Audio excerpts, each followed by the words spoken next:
Hello and welcome to learn with Hema's class. My dear students, आज मैं आपको कराने वाली हूँ स्टैंडर्ड 10th का मराठी सब्जेक्ट और उसका 9th चैप्टर, जो कि एक पोएम है औक्षण, जिसे लिखा है इंदिरा संत ने। औक्षण का मतलब होता है आरती उतारना। हम आरती किसकी उतारते हैं? जो कोई बहुत ही अच्छा काम करके या तो लौटते हैं तो उनका स्वागत करने के लिए आरती उतारते हैं, या फिर कोई अच्छा काम करने के लिए जाते हैं तो हम उनको बेस्ट विशेस देने के लिए हम उनकी आरती उतारते हैं। तो ओवाळणी करना, आरती उतारना, औक्षण, मराठी में इसे औक्षण कहते हैं। इस पोएम को लिखा है इंदिरा संत ने। और ये जो पोएम है ये हमें बताती है कि किस तरीके से जो जवान हैं, सोल्जर्स जो बॉर्डर्स पे जाते हैं फाइट करने के लिए, वो कितनी हिम्मत का मतलब कितनी हिम्मत से वो आगे बढ़ते हैं, ये जानते हुए भी उनके ऊपर हमला होने वाला है, वो किसी भी गोली का शिकार हो सकते हैं, किसी भी वक्त उनकी मृत्यु हो सकती है, लेकिन फिर भी अपनी जान को जोखिम में डालकर वो आगे बढ़ते हैं, दुश्मनों से लड़ते हैं हमारे कंट्री के बॉर्डर्स पे। और उन्हीं के वजह से हम सुख शांति से अपने अपने घरों में रह सकते हैं और चैन की नींद सो सकते हैं।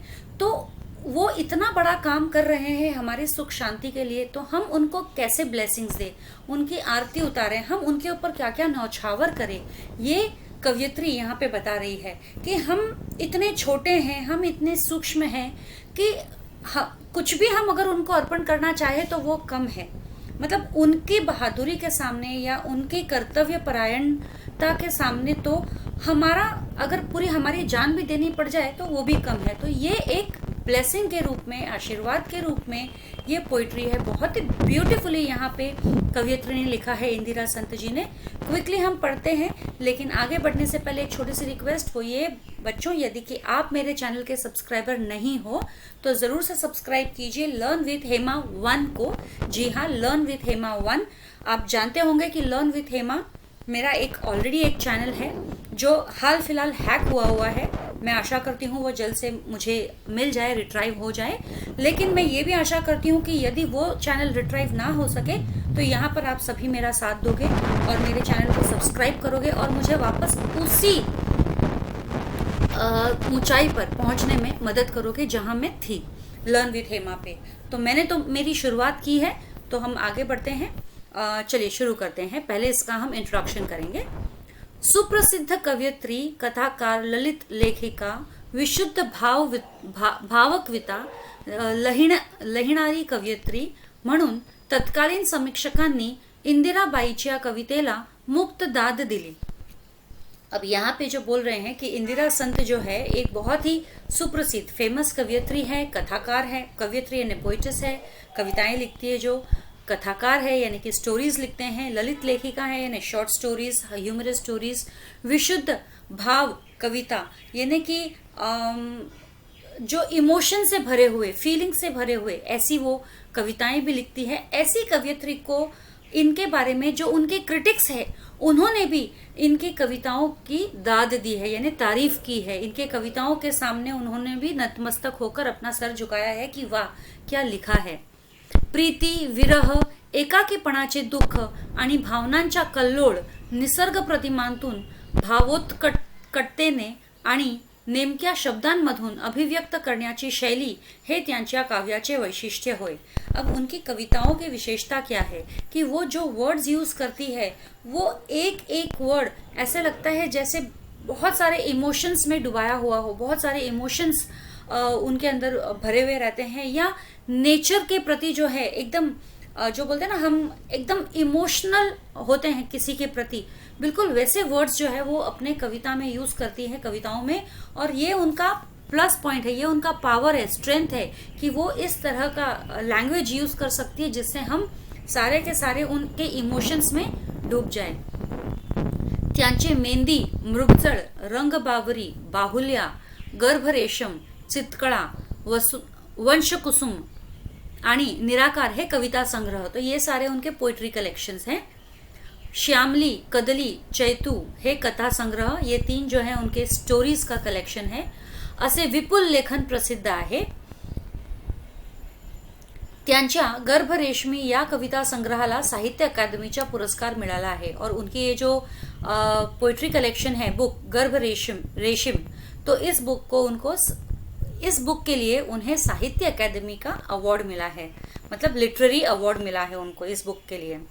तो इस कविता के बारे में जानते हैं। सीमेवर लढाईला जाण्यासाठी यानी कि बॉर्डर्स पर लड़ने के लिए जाने वाले सुसज्ज झालेल्या जवानाला, सुसज्ज यानी तैयार हुए हुए, मतलब वो ऑल सेट है बॉर्डर पे लड़ने के लिए, जाने के लिए तैयार हुए, निकलने के लिए घर से। तो ऐसे जवानों को, ऐसे सोल्जर्स को साऱ्या देशवासियांकडून, मतलब सभी देशवासियों के तरफ से केले जाणारे हे औक्षण आहे। तो ये जो पोइट्री है, ये औक्षण है, मतलब आरती जो कही है, ये कवियत्री ने सिर्फ खुद के हिसाब से नहीं, खुद की तरफ से नहीं, बल्कि सभी देशवासियों की तरफ से आरती उतारी है। औक्षण करताना मनात येणाऱ्या विविध भावनांचे वर्णन कवियत्री प्रस्तुत कवितेतून व्यक्त केले आहे। और ये औक्षण करताना, आरती उतारते समय तो उनके मन में जो अलग अलग भावनाएं आ रही है वो कवियत्री ने यहाँ पे इस प्रस्तुत कविता से व्यक्त करी है, मतलब अपने सारे इमोशंस यहाँ पे उन्होंने उजागर किए हैं। तो चलिए शुरू करते हैं। नाही मुठ्ठी मध्ये द्रव्य, नाही शिरे मध्ये रक्त, काय करावे कळेना, नाही कष्टाचे सामर्थ्य। अब देखो, आप इमेजिन करो कि कोई सोल्जर जो है फाइटिंग के लिए जा रहा है, लड़ने के लिए जा रहा है, कोई अच्छा काम करने जा रहा है, तो आप उसको विदा करते हो हंसी खुशी, उसके माथे पर टीका लगाकर और उसकी आरती उतारकर। तो हम क्या करते हैं, जब किसी की आरती उतारी जाती है तो हम उन्हें थोड़ी सी दक्षिणा भी चढ़ाते हैं, दक्षिणा चढ़ाते हैं रुपयों पैसों के रूप में यहाँ पे। तो ये जो कवियत्री कह रही है कि तुम जो काम करने जा रहे हो सोल्जर के लिए ऑक्शन करते समय, कि तुम जो काम करने जा रहे हो उस काम के लिए मैं तुम्हें क्या आशीर्वाद दूं, मेरे पास तो उतना धन भी नहीं है जो मैं तुम पर उभार दूं, है ना। ना ही मुट्ठी मध्य द्रव्य, मुट्ठी मतलब हाथ में या हमारे बस में या हमारी कैपेसिटी में, ना ही मुट्ठी मध्य द्रव्य, ना ही शिरे मध्य रक्त, ना ही हमारे पास इतनी धन दौलत है, ना ही हमारे शरीर में इतना खून दौड़ रहा है, हमारी नसों में इतना खून दौड़ रहा है, शिर यानी नसें, शिरे मध्ये रक्त, काय करावे कळेना, लेकिन क्या करे समझ नहीं आता, ना ही कष्टाचे सामर्थ्य, मतलब तुम जो काम करते हो उसका तो हम आधा या पाव या मतलब एक हिस्सा भी नहीं है, 1% भी नहीं है, ना ही कष्टाचे सामर्थ्य, इतना कष्ट हम तो तुम्हारे जितना तो बिल्कुल भी नहीं कर सकते हैं। तो यहाँ पर ये कवियत्री शुरुआत कर रही है कि वो सोल्जर जिस काम के लिए जा रहा है उसके मुकाबले तो इसके पास कुछ भी नहीं है। जीव ओवाळावा तरी जीव किती हा लहान, तुझ्या शौर्य गाथे पुढे त्याची केवढीशी शान। और अब यहाँ पे वो ऊपर से ये भी कह रही है कि जीव ओवाळावा तरी, कि तुम पर मैं अपनी जान भी कुर्बान कर दूं, लेकिन ये मेरी जान भी इतनी सी है, तुम्हारे लिए उतनी वो कम पड़ेगी, बहुत ही कम पड़ेगी। तुझ्या शौर्य गाथे पुढे, मतलब तुम्हारी जो शौर्य गाथाएं हैं, जो ब्रेवरी डीड्स है, स्टोरीज है, उनके सामने तो मेरी क्या ही औकात है। त्यांची केवढीशी ही शान, त्यांची मतलब उसके जान की, तो मतलब तुम्हारे शौर्य गाथा के सामने तो मेरे जान की क्या ही कीमत है। वर घोंगावे बंबारा, पुढे कळोळ धुराचे, धडाडत्या तोफांतून तुझे पाऊल जिद्दीचे। तो यहाँ पे अब वो लड़ाई की बात कर रहे हैं कि तुम जहाँ जा रहे हो वहां पर तुम कैसे एटमॉस्फेयर का सामना करते हो, कि बॉम्ब गिर रहे हैं, गोलियां चल रही है, धूल मिट्टी उड़ रही है, और जो तोप है जो धड़ाधड़ वहां से बंदूकों से गोलियां बरस रही है, लेकिन ऐसे हालात में भी तुम कभी अपने पैर पीछे नहीं करते, तुम हमेशा जिद से आगे बढ़ते हो, दुश्मनों के सीने में गोली दागने के लिए हमेशा तत्पर रहते हो। तो ऐसे जगह पर, ऐसे खतरनाक जगह पर तुम अपनी जान जोखिम में लेकर जा रहे हो, सिर्फ और सिर्फ हमारे लिए। तो इसीलिए तुझी विजयाची दौड़ डोळे भरून पहावी, तो इसलिए मैं चाहती हूं कि तुम विजय हो, मतलब जीतो उस लड़ाई में, और तुम्हारी इस लड़ाई को मैं देखूं, मन भर के देखूं, इतना मन भर के देखूं कि मेरे आंखों से आंसू निकल आए, डोळ्यांतील आसवांची ज्योत ज्योत पाजळावी। और ये जितने भी आंसू हैं, सभी के आंखों से जो आंसू निकलते हैं तुम्हारी जीत को सेलिब्रेट करने समय, तो ये जो ज्योत, ये जो है उतने ही ज्योत समझो यहाँ पे हम जमा करे हैं तुम्हारी आरती उतारने के लिए। अशा असंख्य ज्योतींची तुझ्या मागून राखण, दिन दुबळ्यांचे असे तुला एकच औक्षण। तो अशा असंख्य ज्योतींची मतलब जितने लोग हैं जो तुम्हारे मतलब तुमको विदा करने के लिए तुम्हारी आरती उतार रहे हैं, उतने ही लोगों के आंखों में आंसू है। और वो सभी जो आंसू है वो जोत के समान है। जोत के समान इन द सेंस वो तुम्हारी जीत की खुशी है कि तुम्हें जीतता हुआ हम सब देखें और इतने खुश हुए कि हमारे आंखों से आंसू निकले। और ऐसे ही असंख्य ज्योतिंची मतलब ऐसे ही असंख्य लोगों का जो आशीर्वाद है, तुझ्या मागून राखण, ये आशीर्वाद जो है तुम्हारे पीछे है, तुम्हारे ऊपर ये आशीर्वाद है। दिन दुबळ्यांचे असे, भले ही ये आशीर्वाद, अगर मैं इंडिविजुअल मेरी बात करूं तो मैं तो बहुत ही कमजोर हूं। ऊपर ही कवियत्री ने बता दिया है कि मैं तो बहुत ही कमजोर हूं, तुम्हारे शौर्य गाथा के सामने मेरी क्या ही औकात है। लेकिन मेरे जैसे और ऐसे असंख्य कमजोर लोग जो है, जब सब मिलकर तुम्हें आशीर्वाद देंगे तो वो कमजोर एक बहुत ही बलवान आशीर्वाद बन जाएगा हम कमजोरों का। तो दीन दुबळ्यांचे से, भले हम दीन दुबळे हैं, हम वीक है, लेकिन हमारा आशीर्वाद तुम्हारे साथ है। और ये हमारे आशीर्वाद की ताकत है कि तुम कभी नहीं हारोगे, हमेशा जीतते ही रहोगे। तुला एकच औक्षण, तो तुम्हारे लिए हमारा ये एक ही आशीर्वाद है कि तुम हमेशा जीतते रहोगे। तो ये मेरा पोएम एक्सप्लेनेशन पूरा खत्म हो गया है। बहुत ही ब्यूटीफुली यहाँ पे कवियत्री ने लिखा है, आरती उतार रही है सिर्फ अपनी तरफ से नहीं, पूरे देशवासियों की तरफ से, और विजय की कामना करते हुए, अपने आप को तुच्छ छोटा मानते हुए, सोल्जर को बहुत बड़ा बनाते हुए ये उन्होंने ये आरती उनकी उतारी है। अब सीधे मैं चलती हूँ इसके क्वेश्चन आंसर्स की तरफ। सबसे पहला है, खालील कवितेच्या आधारे दिलेल्या सूचनेनुसार कृती करा। कविता के आधार पर जो भी सूचना दी गई है उसके हिसाब से हमें ये आकलन कृति करनी है। तो सबसे पहला है, मुठ्ठी मध्ये नाही, मुठ्ठी में क्या नहीं है, द्रव्य, द्रव्य यानी रुपया पैसा। शिरे मध्ये नाही, शिरे मध्ये मतलब हमारे नर्व्स, नसों में क्या नहीं है, रक्त, खून नहीं है। असंख्य ज्योतिंची, हम क्या करेंगे, असंख्य ज्योतिंची राखण, उसे संभालेंगे। दीन दुबळ्यांचे असे, जो हम दीन दुबळे हैं करीब, वो क्या करेंगे, औक्षण करेंगे। ठीक है, डोळे भरून पाहायची आहे, क्या आंखों में आंसू भरकर हमें क्या देखना है, विजयाची दौड़, तुम्हारी जीत की खुशी देखनी है। ज्योत ज्योत पाजळावी, यानी डोळ्यांतील आसवांची, जो भी हमारे हर जितने भी लोग हैं सबके आंखों में जो आंसू है वो। तो अब यहाँ पे हमें एका वाक्यात उत्तर लिहा है। नेक्स्ट, कवयित्रीकडे कोणते सामर्थ्य नाही, मतलब उनके पास क्या ताकत नहीं है, कवयित्रीकडे कष्टाचे सामर्थ्य नाही, वो कोई किसी तरह का कष्ट नहीं कर सकते, ये ताकत नहीं है। कशा पुढे जीव ही लहान आहे, जीवनाच्या शौर्य गाथे पुढे जीव ही लहान आहे, मतलब आपके शौर्य गाथा, आपकी जो ब्रेवरी डीड्स है, स्टोरीज है, उनके सामने तो हमारी जान भी छोटी सी है। पुढे कशाचे कल्लोळ आहे, पुढे धुराचे कल्लोळ आहे, धूल यानी कि धूल मिट्टी, वो एकदम आसमान में उड़ी हुई है।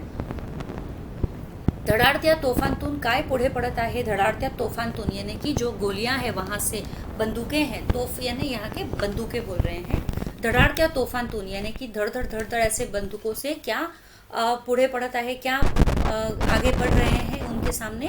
धडाडत्या तोफांतून जिद्दीचे पाऊल पुढे पड़ता है, तो इन गोलियों के सामने जो जिद्दी के पांव है, जिद्द से भरे हुए, जिद्द जो है सोल्जर की, उससे वो आगे अपने पैर डाल रहा है। जिद्दीचे पाऊल पुढे पड़ता है, मतलब वो फिर भी आगे बढ़ता जा रहा है।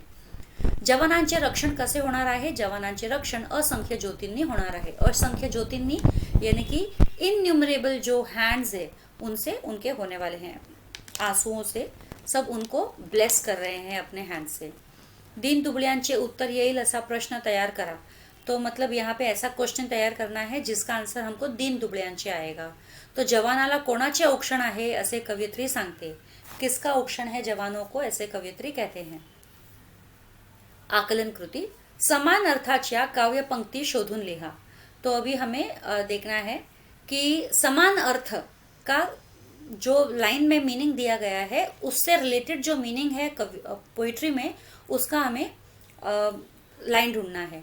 तो हातात द्रव्य संपत्ती रक्त वा बल नाही, तो ये है नाही मुठ्ठीमध्ये द्रव्य नाही शिरेमध्ये रक्त, ये लाइन्स हमें बताते हैं। कष्टाचे सामर्थ्य ही अंगी नाही म्हणून काय करावे सुचत नाही, काय करावे कळेना नाही कष्टाचे सामर्थ्य, ये लाइन आपकी पोइट्री में से है। अब कंसातील योग्य शब्द वापरून रिकाम्या जागा भरा। नाही कष्टाचे सामर्थ्य, तुझ्या शौर्य गाथे पुढे त्याची केवढीशी शान, डॅश किती हा लहान, तो जीव किती हा लहान, नाही डॅश द्रव्य मुठ्ठीमध्ये, नाही मुठ्ठीमध्ये द्रव्य. ठीक आहे, ये हमारे आन्सर्स हो गए हैं. जोड्या जुळवा. तो तुझी विजयाची दौड डोळे भरून पहावी, धडाडत्या तोफांतून तुझे पाऊल जिद्दीचे, डोळ्यांतील आसवांची ज्योत ज्योत पाजळावी, अशा असंख्य ज्योतींची तुझ्या मागून राखण. ठीक है, सहसंबंध लिहा. अभी सहसंबंध में घोंगावे बंबारा, धडाडत्या तोफा, मुठ्ठीमध्ये द्रव्य, शिरेमध्ये रक्त, ज्योत आसवांची, दौड़ विजयाची. तो ये अगर पोइट्री पढ़ोगे तो ये सब आपको आराम से इजीली आ जाएगा. तो अभी विशेषण व विशेष्य जोड़िया जुड़वा. विशेषण और विशेष्य ये हमको जोड़ियां लगानी है. असंख्य, असंख्य क्या है? असंख्य ब ज्योती, लहान लहान जीव, धडाडत्या तोफा, जिद्दीचे पाऊल. कवितेतील शब्दांचा अर्थ. खालील कवितेतील शब्दांचा अर्थ लिहा. द्रव्य यानी कि पैसा या धन होता है, शिर यानी कि नस, कष्ट यानी मेहनत, सामर्थ्य यानी बल या ताकत. तो अब ये काव्य सौंदर्य, हम ये आंसर्स जो करेंगे, आंसर्स के एक्सप्लेनेशन से आपको, मैं एक्सप्लेन कर रही हूँ आंसर्स, आपको ये पोयम भी और अच्छे से समझ में आ जाएगी.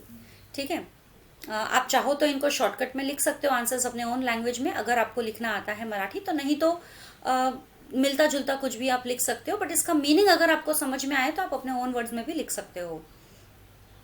सैनिक सीमेवर तैनात असतो म्हणून आपण सुरक्षित राहतो, या विधानातील भाव स्पष्ट करा. मतलब ये जो लाइन है इसका मीनिंग हमें एक्सप्लेन करना है कि जब सैनिक सीमा पर तैनात रहता है तो हम यहाँ पर सुरक्षित रहते हैं. तो ये हमें एक्सप्लेन करना है. देखो आंसर है, देशाच्या सीमेचे रक्षण करणारा सैनिक नेहमीच देशासाठी भूषणास्पद असतो. मतलब देश की सीमा पर जो हमारे बॉर्डर्स पे जो रक्षा करता है सैनिक, वो देश के लिए हमेशा ही आगे रहता है, बढ़ती है. मतलब गोली खाने को तैयार रहता है, देश की सीमा पे रक्षा करने के लिए तैयार रहता है.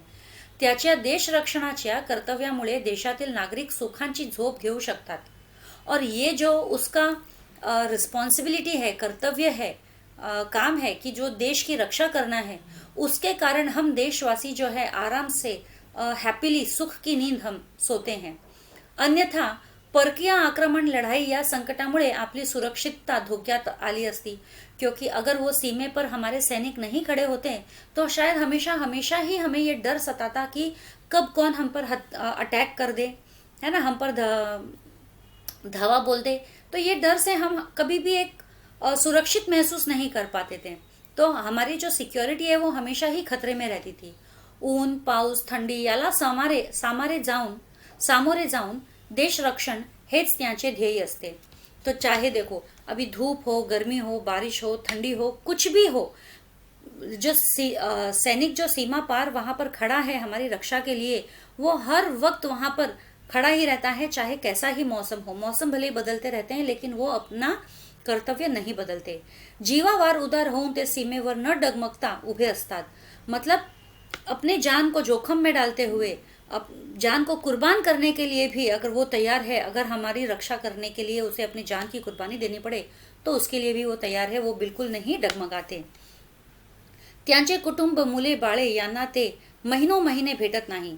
और इस चक्कर में, हमारी रक्षण करने के चक्कर में वो हम अपनी खुद की फैमिली से, बच्चों से, अपने माँ बाप से दूर रहते हैं. महीना महीना तक उनसे मिल नहीं पाते. देश रक्षणाच्या कर्तव्यासाठी आप्त स्वकीयांनाही त्यांना भेटता येत नाही. मतलब देश रक्षण का जो ये कर्तव्य है, उनका जो रिस्पॉन्सिबिलिटी है देश की रक्षा करना, उसके चक्कर में तो वो अपनों को भी कई कई सालों तक मिल नहीं पाता है. खाजगी आयुष्याचा, सुखांचा संपूर्ण त्याग करून, मतलब अपना खुद का लाइफ का, अपने खुद के सुखों का तो उसने जैसे मानो सेक्रीफाइस ही कर दिया हो देश के लिए. उसकी उसे पड़ी ही नहीं है, वो सिर्फ देश की रक्षा करना जानता है. हाँ, करून केवळ सीमेवर हे जवान देश रक्षणासाठी सज्ज असतात. तो अपना सब कुछ छोड़कर, सुख चैन सब कुछ छोड़कर वो बॉर्डर पे खड़ा है हमारी रक्षा करने के लिए. सेकंड क्वेश्चन, कवितेच्या संदर्भात दीन दुबळे याच्या कवियत्रीला अभिप्रेत असलेला अष्टस्पर्ट करा. तो यहाँ पे कविते में ये जो वर्ड आया है दीन दुबळे मतलब कमजोर लोग. तो यहाँ पे कवियत्री इसको किस चीज में लेना चाहती है? औक्षण या कवितेत दीन दुबळे याचा मार्मिक अर्थ कवियत्री इंदिरा संत यांनी सांगितला है. औक्षण ये कविता में दीन दुबळे का बहुत ही इमोशनल सेंटिमेंटल मीनिंग यहाँ पे कवयित्री ने बताया है, इंदिरा संत ने। वो कहती है की हम भारतीय जो है, आम्हा भारतीयांचे आपल्या भारत देशावर अत्यंत प्रेम आहे। मतलब हम भारतीय हमारे अपने भारत देश को बहुत प्यार करते हैं। आमच्यापैकी काही जण असेही आहेत की ज्यांच्याकडे पैसा, अडका, संपत्ती कदाचित नसेलही। और भारतीयों में से कुछ लोग ऐसे भी है कि जिनके पास में रुपया पैसा भी नहीं है, हो सकता है तसेच त्यांच्या शिरेमध्ये सलसलणारे रक्त ही नसेल, मतलब उनके नसों में भी खून नहीं बहता हो, यानी कि बहुत कमजोर हो, शरीर से भी कमजोर हो, आर्थिक स्थिती से भी कमजोर हो, पण तरीही सीमेवर लढाईसाठी जाणाऱ्या जवानांबद्दल त्यांच्या प्रत्येकाच्या मनात अभिमान आहे। भले रुपया पैसा नहीं है, भले कमजोर है शरीर उनका, लेकिन फिर भी जो बॉर्डर के ऊपर जो जवान जाने वाले हैं, सोल्जर जाने वाले हैं लड़ने के लिए, उन जो सोल्जर्स के लिए उनके दिलों में, उन कमजोर लोगों के दिलों में बहुत ही अभिमान है। मतलब वो बहुत ही प्राउड फील करते हैं अपने सोल्जर्स के लिए। लढाईसाठी जाणाऱ्या सैनिकांचे आपल्या डोळ्यांतील ज्योतींनी ते औक्षण करत आहे। तो रुपया पैसा नहीं है, खून नहीं है, लेकिन लड़ाई पर जाने वाले सैनिकों को वो अपने आंसुओं से उनका औक्षण कर रहे हैं। मतलब उनके पास रुपया पैसा नहीं है कि उनको कुछ ओवालनी वगैरह दे सके, कुछ गिफ्ट दे सके, तो अपने आंसुओं से ही वो उनका औक्षण करते हैं, आरती उतारते हैं। आम्ही सारे दीन दुबळे भारतीय लोक तुझे ऐसे औक्षण करत आहे। तो इसीलिए लेखिका कहती है, कवयित्री कहती है यहाँ पे कि हम सब जितने भी दीन दुबळे लोग हैं वो हम तुम्हारा औक्षण करते हैं। येथे दीन दुबळे म्हणजे कमजोर किंवा पैसे नसलेले गरीब असा अर्थ नसून दीन दुबळे म्हणजे ज्यांच्यामध्ये सैनिकांसारखे सामर्थ्य नहीं। तो यहाँ पर जो दीन दुबळे दिया हुआ है वो दीन दुबळे का अर्थ जो कमज़ोर है शरीर से या जिनके पास रुपए पैसे नहीं है वो नहीं। यहाँ पर दीन दुबळे का मतलब होता है कि जिनके अंदर सैनिकों जितना सामर्थ्य नहीं है, उतनी ताकत नहीं है, उतनी हिम्मत नहीं है, तो वो अपने आप को दीन दुबळे कहते हैं। रक्तामध्ये उमेद नाही पण सैनिकांच्या कार्याचा अभिमान आहे अशी जनता, असा अर्थ कवयित्री ने अभिप्रेत केला है। तो ऊपर दीन दुबळे का अर्थ यहाँ पे कवयित्री ने बताया है कि भले ही उनके पास में ताकत नहीं है, लेकिन फिर भी वो सैनिकों के लिए बहुत ही अभिमान महसूस करते हैं। देश सेवा हीच ईश्वर सेवा असे समजून कार्य करणाऱ्या सैनिकांसाठी तुम्ही काय करू शकाल ते लिहा। अब ये स्वमत टाइप है कि देश सेवा ही ईश्वर सेवा है, तो ऐसे सोल्जर्स के लिए आप क्या सोचते हो, आपके खुद की राय क्या है। तो यहाँ पे आंसर, देश हाच देव समजून सैनिक देशाची सेवा करीत असतात। मतलब देश को ही भगवान समझकर सैनिक जो है देश की सेवा करते हैं, उनकी रक्षा करते हैं। त्यांचे हे काम अतुलनीय आहे। मतलब उनका ये जो देश सेवा का काम है, इसकी तो कोई किसी के साथ तुलना ही नहीं कर सकता, वो सबसे ऊपर है। अनेक महीने ते आपले घरदार कुटुंब सोडून सीमेवर लड़त असतात। मतलब कई महीनों तक तो वो अपने घर बार फैमिलीज को सबको छोड़कर बॉर्डर्स पर ही रहते हैं लड़ते हुए। ऊन थंडी पावसाची तमा न बाळगता देशासाठी प्राण अर्पण करायला तैयार होतात। मतलब चाहे ठंडी हो, गर्मी हो, बारिश हो, कुछ भी हो, देश के लिए वो हमेशा ही तैयार रहते हैं। देश की सेवा के लिए अपनी जान अर्पण भी करने के लिए तैयार रहते हैं। अशा वेळेस आम्ही त्यांच्या या गुणांचे कौतुक भेट कार्ड देऊन करू शकतो। तो ऐसे टाइम पर हम उनका जो बोलते हैं प्रेज, हम उनकी प्रेज या हम उनके लिए अगर कुछ भी कर सकते हैं तो क्या कर सकते हैं, जैसे कि हम उनके लिए एक भेंट कार्ड यानी कि ग्रीटिंग कार्ड ऐसा बना सकते हैं, वो उनको दे सकते हैं। 15 अगस्त या स्वातंत्र्य दिनी त्यांना शुभेच्छा कार्ड पाठवू शकतो। मतलब इंडिपेंडेंस डे 15 अगस्त इंडिपेंडेंस डे के दिन हम उनको शुभेच्छा कार्ड, वेल विशेस वाला कार्ड हम भेज सकते हैं। रक्षाबंधनच्या दिवशी त्यांना राखी पाठवू शकतो। रक्षाबंधन पे हम उनको राखियां भेज सकते हैं। मकर संक्रांतीला सीमेवरच्या जवानांसाठी तिळगुळ पाठवून स्नेह प्रदर्शित करू शकतो। मतलब मकर संक्रांति के टाइम पे जो फेस्टिवल है, मकर संक्रांति इंडिया का बहुत बड़ा फेस्टिवल है, तो वहाँ पर हम जो सीमा पर जवान जो है उनको हम तिलगुड़ यानी कि जो मिठाई हम नॉर्मली संक्रांति पर बनाते हैं वो हम भेज सकते हैं। वो भेजने पर ऐसा सब करने से हम अपना स्नेह, अपना प्यार उनके प्रति जता सकते हैं। त्यांच्या शहरातील व गावातील कुटुंबाकडे स्थळ भेट देऊन त्यांच्या कुटुंबाची खयाली खुशाली विचारू शकतो, त्यांच्याशी प्रेमाची अतूट नाते जोड़ू शकतो। तो जिस समय ये सोल्जर्स से सीमा पर रक्षा कर रहे होते हैं, उस समय हम उनके फैमिलीज से जाके मिल सकते हैं और उनसे बातें कर सकते हैं, उनकी खुशामदी के बारे में जान सकते हैं और उनके साथ में भी एक रिश्ता बना सकते हैं। तो ऐसा लगेगा जैसे हमने सोल्जर्स के साथ में ही रिश्ता बना लिया है। खालील काव्य पंक्तीतील आशय सौंदर्य स्पष्ट करा। फर्स्ट, जीव ओवाळावा तरी जीव किती हा लहान, तुझ्या शौर्य गाथे पुढे त्याची केवढीशी शान. तो कवयित्रीला जवानांबद्दल नितांत आदर, प्रेम, जिव्हाळा आहे. मतलब कवयित्री को इन सोल्जर्स के लिए उनके मन में बहुत ही प्यार है, आदर है, रिस्पेक्ट है और अपनापन है. त्यांची औक्षण करत असताना कवयित्री म्हणतात, मतलब उनकी आरती उतारते हुए कवयित्री कहती है की या जवानांचे कार्य इतके मोठे आहे की माझा जीव जरी ओवाळून टाकला तरी तो जवानांच्या शौर्यगाथेपुढे, त्यांच्या पराक्रमापुढे, त्यांच्या धैर्यापुढे, त्यांच्या कर्तव्यापुढे लहान आहे. मतलब कवयित्री कह रहे हैं कि इन जवानों का काम इतना बड़ा है, इतना महान है कि उनके सामने तो मेरी जान भी अगर मैंने उनके ऊपर उबार दिया तो भी वो छोटा है. मतलब किसके सामने? जवानों की शौर्य गाथा, उनकी ब्रेवरी डीड्स के, उनकी जो एक्शंस है उनके सामने, उनके करेज के सामने, उनके पेशेंस के सामने, उनके कर्तव्य निष्ठा मतलब उनके रिस्पॉन्सिबिलिटीज के सामने तो मेरी तो जान भी छोटी है. तिचे आयुष्य त्याच्या शौर्यापुढे अगदी केवड़ी मोल लहान आहे. मतलब वो कहते हैं कि मेरी जान जो है, मेरी जिंदगी जो है इन सोल्जर्स के सामने तो बहुत ही छोटी है, बहुत ही छोटी, एक स्पेक के जैसी है.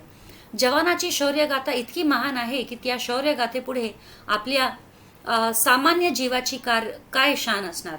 तो यहाँ पे वो कहते हैं कि जवानों के जो शौर्य गाथा है, ब्रेवरी डीड्स है, वो तो इतनी महान है कि और उनके शौर्य गाथा के सामने हमारा जो जीवन है उसका तो क्या ही, मतलब वो क्या ही स्पेस पाएगा. मतलब उसके सामने तो कोई पूछेगा ही नहीं हमारे जान को, उनकी शौर्य गाथा इतनी महान है असे कवयित्रीला वाटते, ऐसा कवयित्री को लगता है.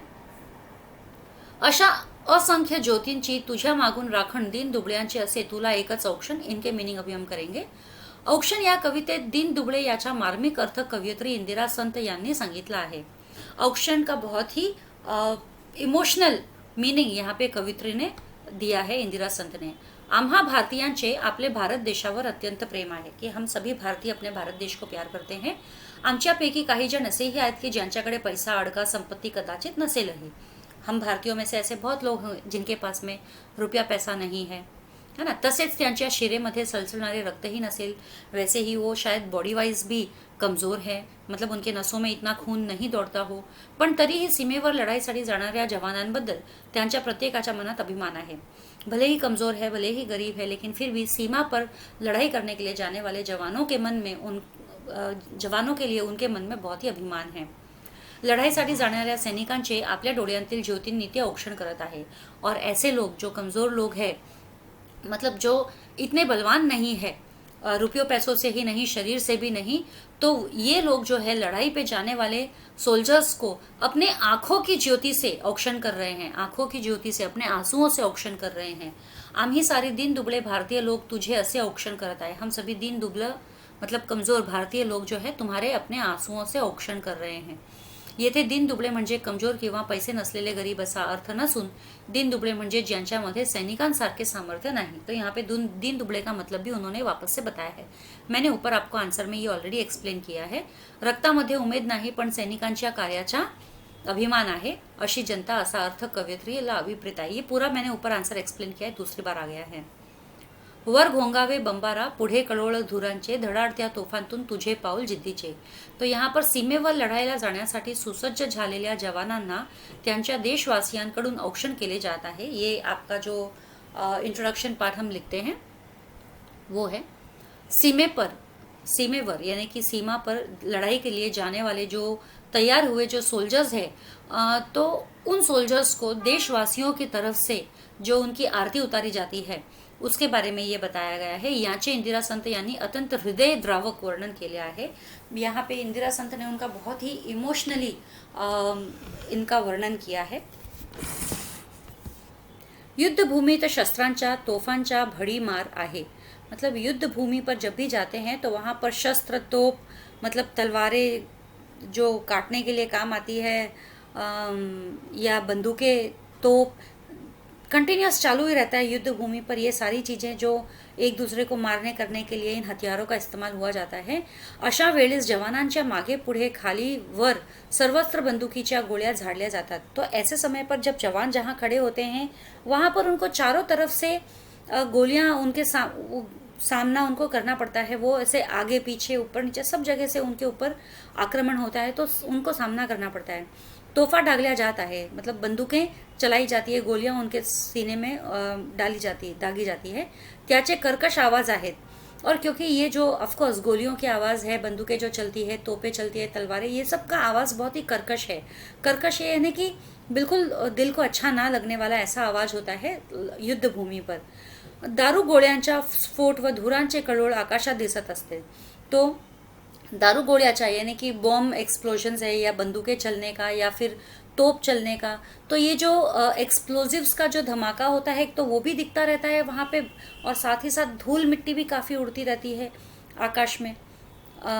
सर्वत्र भीतीचे, युद्धाचे, आक्रमतेचे सावट आहे। सभी तरफ में डर का, युद्ध का और अटैक्स का यहाँ पे धोखा रहता है। डोक्यावर मृत्यूची तलवारच आहे, ऐसे लगता है जैसे सर पर मौत की तलवार लटक रही है। या परिस्थितीतही न डगमगाता हा जवान धैर्याने पुढे जाता है, मतलब ऐसी परिस्थिति होने के बावजूद भी सोल्जर जो डर के पीछे नहीं बल्कि सिर्फ आगे ही बढ़ता रहता है, पूरे धैर्य के साथ में, पूरे हिम्मत के साथ। देशासाठी लढण्याची त्याची जिद्द प्रशंसनीय आहे, और देश के लिए लड़ने की जो उसकी जिद है वो बहुत ही प्रेजवर्दी है। चलिए नेक्स्ट। तुझी विजयाची दौड डोळे भरून पहावी, डोळ्यांतील आसवांची ज्योत ज्योत पाजळावी। तो यहाँ पे ये जो है प्रसिद्ध कवयित्री इंदिरा संत यांनी औक्षण या कवितेत सीमेवर लढण्यासाठी सज्ज झालेल्या जवानांस औक्षण करण्याची वेगळीच पद्धत सुचवली आहे। तो कवित्री ने यहाँ पे आरती करने के लिए कविता में, मतलब उन सोल्जर्स की आरती करने के लिए एक अलग ही पद्धति बताई है। युद्ध भूमीतील बंदुकांना, तोफांना धैर्याने सामोरा जाणारा जवान पराक्रमी व जिद्दीचे पाऊल टाकणारा है। मतलब युद्ध भूमि में बंदूकों का सामना कर रहा है, तोपों का सामना कर रहा है, लेकिन वो सामना करते हुए भी जवान पीछे ना हटकर आगे ही बढ़ता जा रहा है अपनी जिद से। तो ऐसे जवान को प्राणपणाने लढून तो विजयी होणार यात शंका नहीं। तो मतलब अपने जान की बाजी लगाते हुए भी वो लड़ाई करेगा और विजयी होकर आएगा, इसका हमें कोई हमको शक नहीं है। ती विजयाची दौड कवित्रीला आपल्या डोळ्यांनी पाहायची आहे, और कवित्री कहते हैं कि वो विजय की जो दौड़ है, जो जीत है, वो कवित्री को अपनी आंखों से देखनी है। डोळ्यातील आसवांनी अनेक ज्योति लावाव्या, और वो जीत के कारण जो खुशी के आंसू उनके आएंगे आंखों में, तो बहुत सारे जो लोग हैं दीन दुबड़े, उन सभी के आंखों में ये जो आंसू आएंगे, वो आंसू ही उनकी ज्योत के समान है। मतलब वो आंसू से ही उनकी आरती उतारते हैं। ज्योति लावाव्या व त्यांचे औक्षण करावे असे कवित्रीला वाटते, और उन आंसुओं से वो उनका औक्षण करे, आरती उतारे। ठीक है। अब दिलेल्या मुद्द्यांच्या आधारे कविते संबंधी पुढील कृती सोडवा। प्रस्तुत कवितेचे कवि कवयित्री इंदिरा संत। ओके, यहाँ की इसकी कवि कौन है? कवयित्री इंदिरा संत। प्रस्तुत कवितेचा विषय, इसका विषय क्या है? सीमेवर लढायला जाण्यासाठी सज्ज झालेल्या जवानांचे औक्षण करताना मनात येणाऱ्या भावनांचे वर्णन केले आहे। जो सीमा पर लड़ाई करने के लिए जाने वाले जो तैयार हुए हुए सोल्जर्स हैं, जो बस लड़ाई के लिए निकल ही रहे हैं घर से, तो उनका औक्षण करते समय, उनकी आरती करते समय मन में जो भावनाएं आ रही है लेखिका के, उसका वर्णन यहाँ पे किया गया है। प्रस्तुत कवितेतील दिलेल्या 2 ओळींचा सरळ अर्थ लिहा। तो यहाँ पे ये सारे मीनिंग्स तो ऊपर बताए गए हैं, तो मैं यहाँ पे सिर्फ ये 1 सेकेंड 2 सेकेंड के लिए रखती हूँ और फिर आगे बढ़ती हूँ। ठीक है। तो नाही मुठ्ठीमध्ये द्रव्य, नाही शिरेमध्ये रक्त, काय करावे कळेना, नाही कष्टाचे सामर्थ्य। तो इसका मीनिंग ये ऑलरेडी मैंने ऊपर आपको आंसर्स में एक्सप्लेन करा है। प्रस्तुत कवितेतून मिळणारा संदेश, तो देशाच्या सीमेचे रक्षण करणारे सैनिक नेहमीच देशासाठी भूषण असतात। देश की रक्षा करने वाले सैनिक हमेशा ही देश के लिए तैयार रहते हैं। जीवावर उदार होऊन ते सीमेवर न डगमगाता उभे असतात।